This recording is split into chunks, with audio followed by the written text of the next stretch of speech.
Fouetté par l'amour, Napoléon part pour l'Italie où il conquiert Venise, qui repoussait toutes les attaques depuis 11 siècles. Puis, il subjugue la moitié du pays. En mai 1796, il a remporté 4 batailles en 2 semaines et demie. C'était une guerre éclair. Il accomplit ses prouesses militaires en prenant le temps d'écrire 2 fois par jour à sa bien-aimée Joséphine.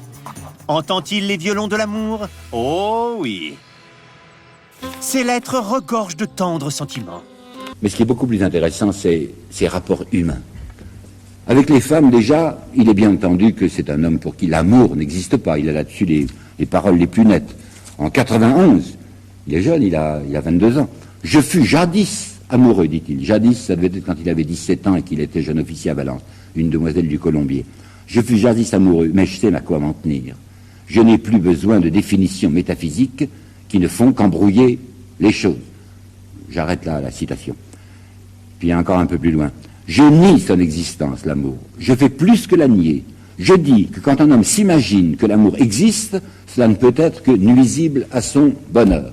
Par conséquent, c'est un concret, comme vous le savez pour l'argent. C'est un réaliste. L'amour, c'est une petite secousse et pas autre chose.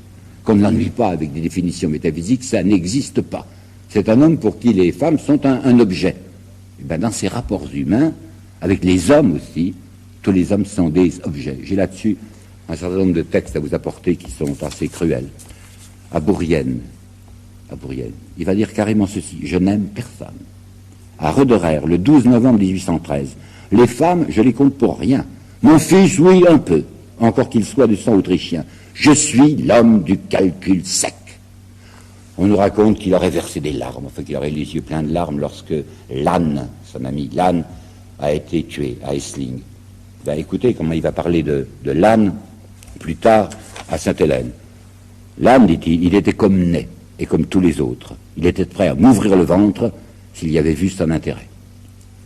C'est pas très étonnant qu'un homme comme Chaptal, qui donc était ministre de l'Intérieur de Bonaparte, qui l'a vu de très près, disait c'était cet éloignement total qu'il avait pour les êtres qui rendait sa société si sèche. À l'égard des hommes, il déclare qu'il y a 2 ressorts. Et c'est vrai, la crainte et l'intérêt. Il faut leur faire peur et il faut leur montrer un avantage. Et puis, si ce sont les 2 ressorts des hommes, lui, il a 2 moyens d'agir, c'est éblouir et c'est corrompre.